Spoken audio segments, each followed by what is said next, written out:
Leo, do you want to do a brief introduction of yourself? I mean, I'd love to know a little bit about your background. I know you've worked with several companies and done a lot of things. Can you tell us a little bit about it? I can, but first of all, thank you for having me. It's always a pleasure, always an honor to be asked, especially from you cool folks. Since we started talking a few months back, it's been nothing but fun, kind of exchanging ideas and getting to know one another. So first and foremost, thank you for having me. Ad person turned into consultant, technology person, to like more consulting, to going on to becoming more in-house. So I started my career at JWT, J. Walter Thompson, one of the big ad agencies, then 360i. Kind of my claim to fame is working on an Oreo and getting the first Guinness World Record on social media, as well as working on the Oreo Blackout suite. Then from there, went over to work on the technology side and eventually became the vice president of client strategy for a company called Sysomos. So people that have been around in the social intelligence, social media monitoring space for a while will understand who Sysomos is, been around since 2007, recently sold to Meltwater. So the brand name is actually still around, but it's still in Meltwater. And now I actually work at a CPG brand in-house, Appleagate. And it's been an adventure, and I love everything that I've done in the social media space. Been really fortunate. Yeah, so you've had an interesting path to get to this area of social intelligence. And is that what you call it? I mean, is that how you think of it? So I actually like to not use the word social at all. It's just intelligence, and it's business intelligence. Just like if you think about intelligence when I'm talking about a human being or even artificial intelligence, it's not one thing. You know, you might have spatial intelligence. You might have intelligence when it comes to math, creative, all that kind of good stuff. I want businesses to take all these inputs and put them into one thing. I don't like just saying social intelligence.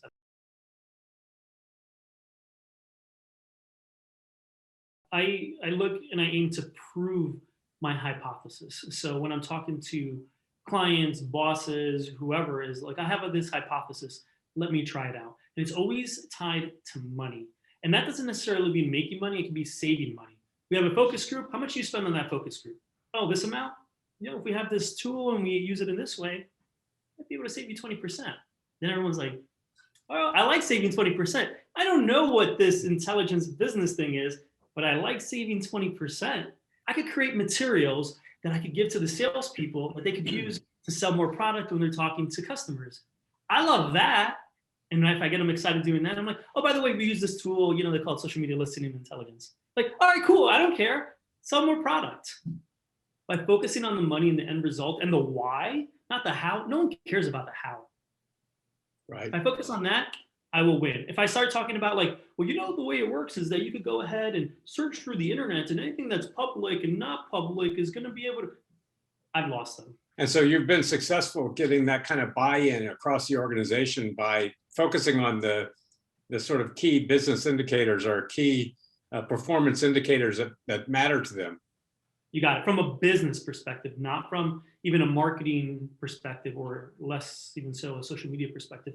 As VP of Client Strategy at Sysomos, my job, there was many things that I had to do, but one of them was actually training the salespeople on how to sell more, or I joined the salespeople on selling this technology, and always focusing on the why and the benefit was the number one thing.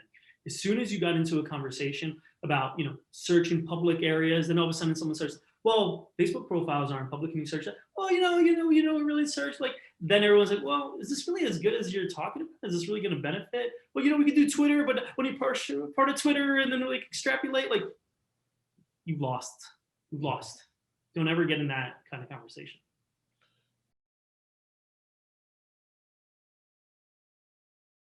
So when I was over at Sysomos, we were trying to sell into one of the biggest makeup companies in the world, and it took absolutely a year. Our sales cycle was very long, but one whole year to make sure that we talked to every single person. When I tell this story, I say we talked to the janitors, right? We talked to the CEO, to the CMOs, to every single local market around the world, and we sold in. There were so many ups, so many downs. I'm like, are we going to sell this thing? Or, you know, are they going to use it? They know they needed it, but why go with us? And those are the kind of experiences and the kind of stories that I like telling, how we were able to like show someone the value and then implement it and work with them, even if it took a year, right? Yeah. That year's worth of work was so beneficial for them, for us, and everybody in the space that will pay dividends into the future. Sure. So I think more and more people are using it for making key decisions and competitor monitoring. So before, I think a lot of this happened, but people weren't taking it as serious, right? So a lot of companies, and this happened at Sysomos all of the time, and one of the biggest reasons it was churn, they knew they needed the tools, but they weren't using the tools. They'd sign up for the tool for a year and then say, oh, we have it, we're doing it, but they're not actually using it. I'm actually seeing people using it now. And I know it sounds so simplistic, but it really is a magical thing between having it and using it, right? Those are two completely different things. There are many things you have in your house that you've bought that you've never used. Using them is what matters. People are actually using this stuff now, right? People are combining it with different data analytics pinpoints and data things like the weather. And we've talked about this personally before too, like using the weather. I love there are companies that are able to say when a product is going to move more or less because the way people talk on social media and then what that weather might be at any given point or any given kind of location. People are now using this as a real business tool. Well, let's talk a little more about the competitive intelligence. How do you see that, that data being used for competitive intelligence? Sure. I mean, from the obvious kind of like a SWOT analysis, ultimately to see what you should do from a content marketing perspective, right? I think, what are they saying? What are they not saying? What are the things that they're going to be working on? But I think for me, most importantly, it's not necessarily what they're doing, is how people are reacting to what they're doing, right? So if I'm just going to make up something like, if Pepsi is posting and I'm Coca-Cola, I'm not so worried about what they're posting. I want to know what people are reacting to and how they're reacting to it. Just a few months ago, I'm looking at things I want to do. And I'm like, I should do this. But let me see who else is doing it, how people are reacting. And I can kind of get ahead. I know what the responses are going to be. I know what the reactions are going to be. And even internally and with clients and in the past, I could use that data to sell in bigger, better ideas that will push my brand and my work forward.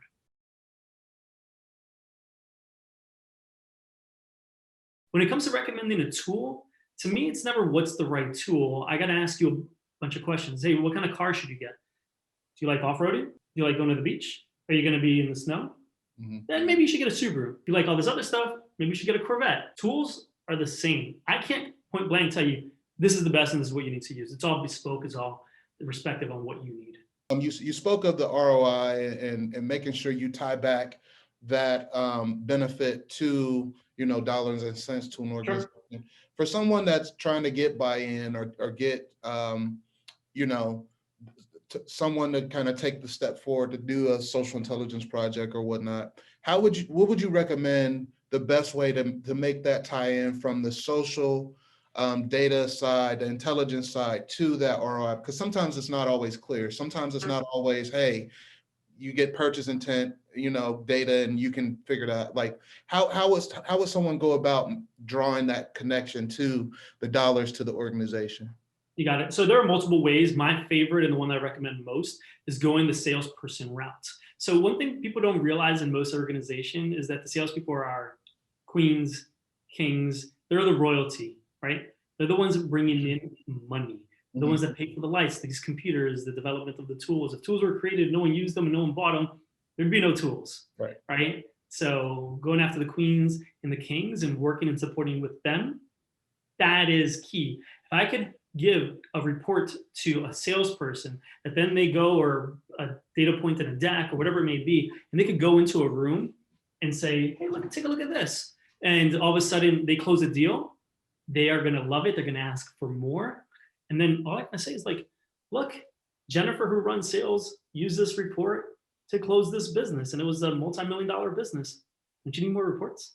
That's the way to do it. Forget it, I'm not even going to make any money. And you can even start, you don't need the tools. So just kind of like some pragmatic examples.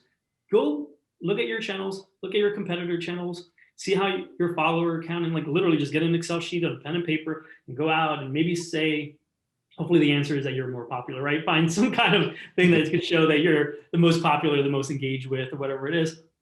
Put that in front of the salesperson. So let's say they're selling a CPG product. They go to a Target. There's a buyer there. They could say, you have to have us on our shelves because we're more popular. We have more followers on Facebook, more engagement, more whatever the key point that you want to go ahead and use, and say, this is amazing. Put it in front of the salespeople, have the salespeople use it. If they love it, then you can make the argument for a tool. Well, you see, I collected that all manually on Excel. Imagine if we paid for a tool or an agency. Then the key decision makers, the salespeople, so on and so on, will say, yeah, maybe we do need that. Right. So you don't have to go like, hey, we need this tool that costs $5,000 a month. And like, no, just prove it. You can be basic. And going that route and proving it to the guys that are out there every day banging on doors, because they're the ones that are going to kind of push that narrative to the higher ups. And if they're getting more sales out of the information, then obviously it should be something you should look into. Exactly. Turn it into like a sales enablement tool. Marketers and social media marketers, sometimes, and I've been there, so I'm not critiquing, I've been there, It's so narrow, like, this works, this is great, look how awesome this is, I love it, like, it does this and it does that, but like, there's no proof, there's no legwork. Also, time. Some of these conversations start now and don't happen for another year, right? Right. So that's an important thing to understand. Kind of like, you asked me about my war story. It took a year. I could have just easily been like, hey, you want this? And like, no. I'm like, all right, thank you, bye.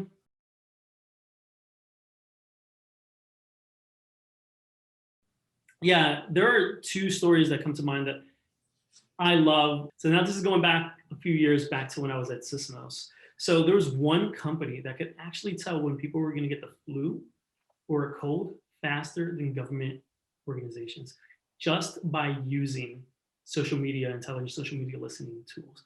They were faster by a few weeks. You're right, that's large actually, right? It might not sound like a lot, but a few weeks is a big amount of time or a long amount of time. And I was just blown away. I'm like, what? The government? I thought they knew everything in certain ways, in certain aspects of things. And using like off-the-shelf tools that we sell, they could go ahead and do that.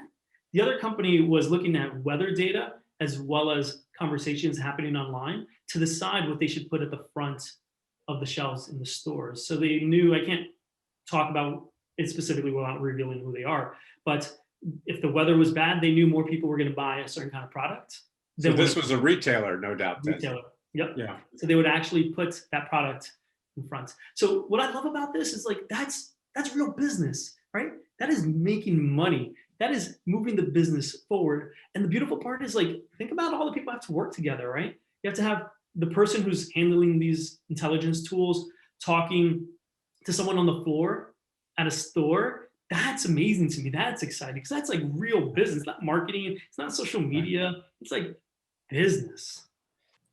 So how do you see, like, in a lot of organizations that we talk to, we hear people complaining that, they're not really getting a seat at the table when, strategists and large corporations are making decisions and it's sort of handed down to them after decisions are made. How do you see that?